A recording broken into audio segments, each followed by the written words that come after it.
Well, let's cross to Rome now and speak to journalist Eric J. Lyman. Thank you very much for joining us on the News Hour. So clearly he was a divisive, controversial character. Would you say he was the Donald Trump of his day? Well, it might be more appropriate to say that Donald Trump is the Silvio Berlusconi of his day, because Berlusconi came far before Trump did, but the parallels are obvious, yes. Indeed. And what do you think his lasting legacy will be, particularly how he conducted his affairs in Italian politics? Well, that's the big question. He's obviously reshaped the Italian media landscape and the political landscape in very dramatic ways. And this country would be very different if Berlusconi hadn't come along, or somebody like him.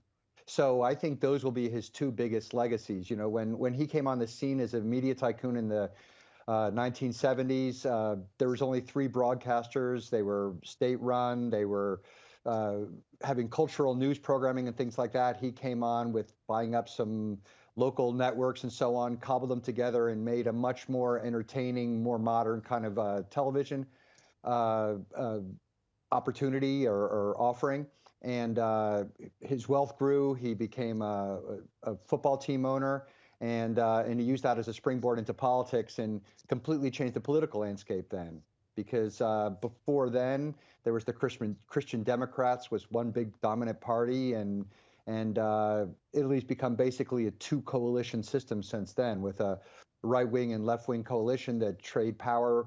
They're roughly evenly balanced, and there's some central parties that can sway things one way or the other, and that's a system that we have now, and that I think Italy will have for the foreseeable future.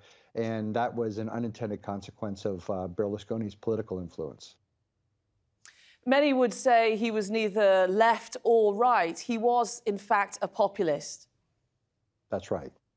And going back to what you asked about his legacy, I think part of it is going to be dominated by what was focused on in your lead up there, which is the scandal that followed him around everywhere. You know, the bribery, paying an underage woman for sex, money laundering, cronyism, tax avoidance, and false accounting, and one thing after another. There was, at one point I counted that there were something like 50 different indictments against him. Almost none of them stuck. But that's another kind of, that's another way that he's left his mark on the Italian system. And just finally, do you think a state funeral is appropriate for a man who evokes such mixed feelings from people, not only on his career, but also his life generally? Well, if you're asking me personally, I think no, but there are plenty of people in Italy who would differ. It seems that you know, even newspapers that were against him when he was a political force paid homage to him today, and there's no doubt that he is the leading protagonist of the post-war era in Italy, and so from that perspective, you can make an argument for it. But I think that in terms of whether he's the sort of figure that Italy wants to hold up and idealize, personally, I would say no. But I'm not Italian. I've lived here for a very long time, but I'm not Italian, and so I'm not sure how much my opinion counts. OK, journalist Eric J. Lyman, thank you very much for joining us live from Rome.